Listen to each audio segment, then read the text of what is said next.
나의 하나님, 그들을 잊지 마십시오. 그들은 제사장직을 더럽히고 제사장과 레위 사람의 언약을 저버린 자들입니다. 나는 제사장들과 레위 사람들에게 묻은 이방 사람의 부정을 모두 씻게 한 뒤에 임무를 맡겨 저마다 맡은 일을 하게 하였다. 또 사람들에게 때를 정하여 주어서 제단에서 쓸 장작과 처음 거둔 소산을 바치게 하였다. 나의 하나님, 나를 기억하여 주시고 복을 내려 주십시오. 느헤미야기 13장 29절에서 31절 말씀. 오늘 본문은 느헤미야의 사명이 어느 정도 완성된 후 귀한 이스라엘 공동체에서 일어난 일련의 사건들을 보여줍니다. 그리고 그 사건은 인간의 지극히 본질적인 측면, 즉 인간은 자주 망각하고 그 망각은 인간을 주로 그릇된 길로 이끈다는 어떤 슬픈 진리를 보여주는 듯합니다. 느헤미야는 백성들에게 언제나 그랬듯 율법을 낭독합니다. 그때 율법의 한 조문, 암몬 사람과 모압 사람은 하나님의 총회에 들어가지 못한다는 구절에 느헤미야는 집중합니다.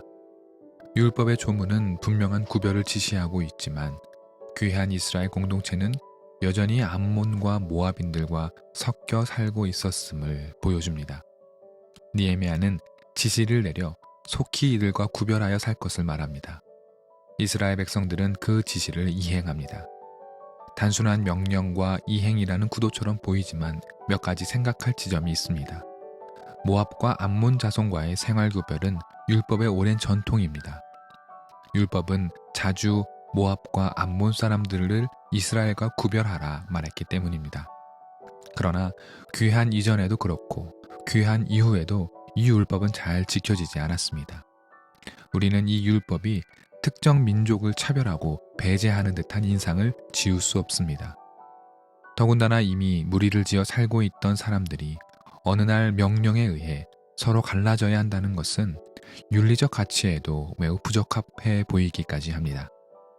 우리는 이 지시를 어떠한 예외나 양형적 판단 없이 그저 흑백의 이분법 논리로 이해하려는 경향이 있습니다.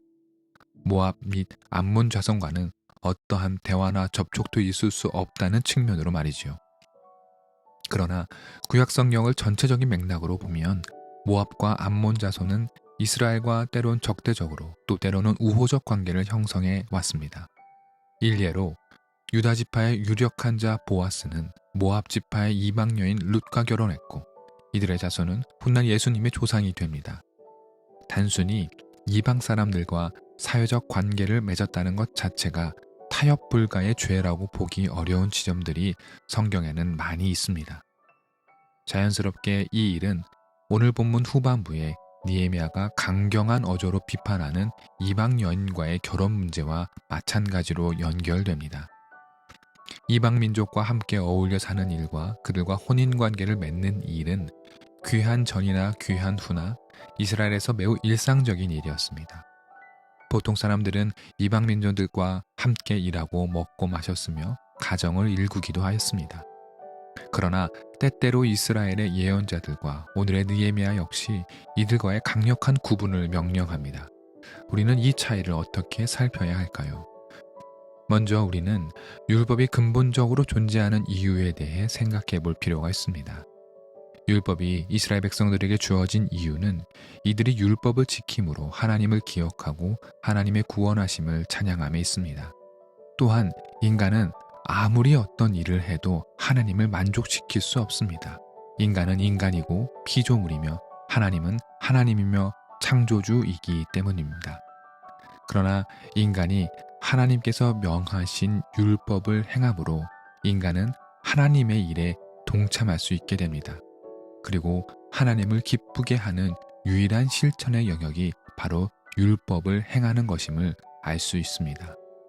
따라서 율법은 인간과 하나님 사이를 친밀하게 하고 율법을 따름으로 하나님 지으신 사람의 본 모습을 살아내는데 그 목적이 있습니다.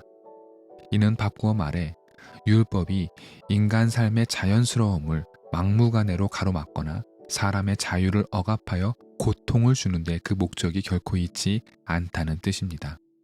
율법의 기본적인 맥락 안에서 살필 때 이방 여인과의 결혼이나 함께 더불어 사는 것 그 자체가 절대적인 죄가 될 수는 없습니다. 앞서 언급하였듯이 룻과 보아스는 아름다운 부부의 모습이 되었고 그 자체로 하나님의 영광을 드러냈습니다. 문제는 자유로운 선택의 삶이 점차 퇴색하고 하나님을 멀리하기 시작함에 있습니다. 유대의 예언자들은 그리고 느헤미야는 바로 이 지점을 걱정했고 개혁을 부르짖었습니다. 또 예언자들과 느헤미야가 보기에 이방 사람들과의 무분별한 관계는 하나님을 쉽게 잊어버리게 만든다고 생각했습니다. 바로 그 이유가 오늘 본문에도 나오듯 귀한 이스라엘 공동체가 점차 안식일을 소중히 여기지 않게 된 일입니다. 안식일은 이스라엘 역사에서 무엇보다 중요한 날입니다. 하나님이 일하시고 쉬었던 날에 피조물된 인간 역시 그 하나님의 일에 참여함으로 우리가 인간으로 하나님의 참된 피조물이며 또한 하나님을 따라 산다는 의식적 표현이었기 때문입니다. 그러나 삶의 기본 원칙들이 무너졌고 느헤미야는 그렇기에 급기야 적극적인 개혁 조치를 시행한 것이라 볼 수 있습니다. 어쩌면 오늘 본문은 인간이란 존재가 참으로 tak한 인생을 살 수밖에 없는 것인가 생각하게 만듭니다. 마치 사사기의 그 사이클과 같이 삶이 힘겹고 괴로울 때 이방 민족이 침입해 왔을 때 하나님께 부르짖으면 하나님이 친히 구원하시고 그러다 점차 다시 하나님을 잃어버리는 바로 그 사이클 말입니다.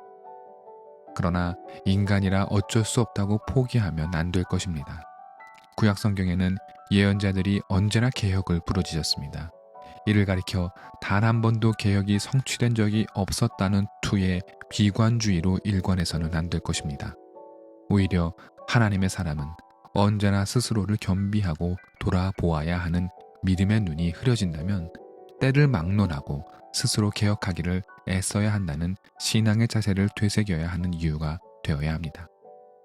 마지막으로 오늘 본문에 등장하는 도비아에 대해 생각해 보겠습니다.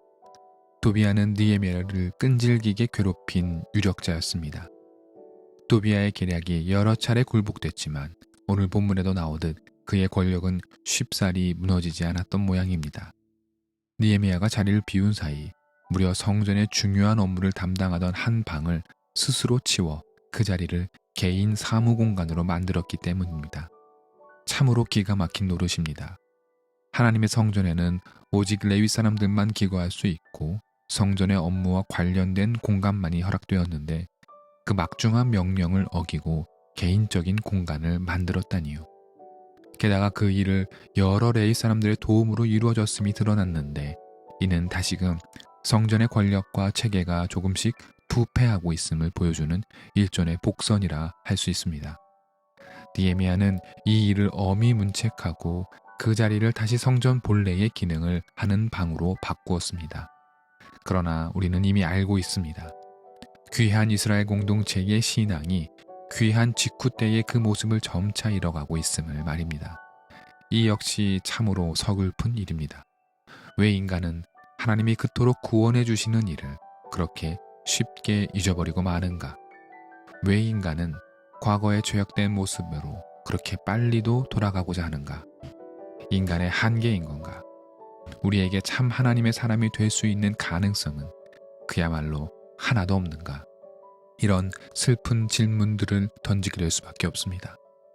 그러나 앞서 말씀드렸듯 신앙인은 하나님 품에 안기는 그때까지 언제나 스스로 개혁하고 돌아보아야 하는 존재임을 잊어서는 안 됩니다. 그 어떤 위대한 신앙인이라 해도 죄 지을 수 있고 악의 세력 앞에 무릎 꿇을 수 있습니다.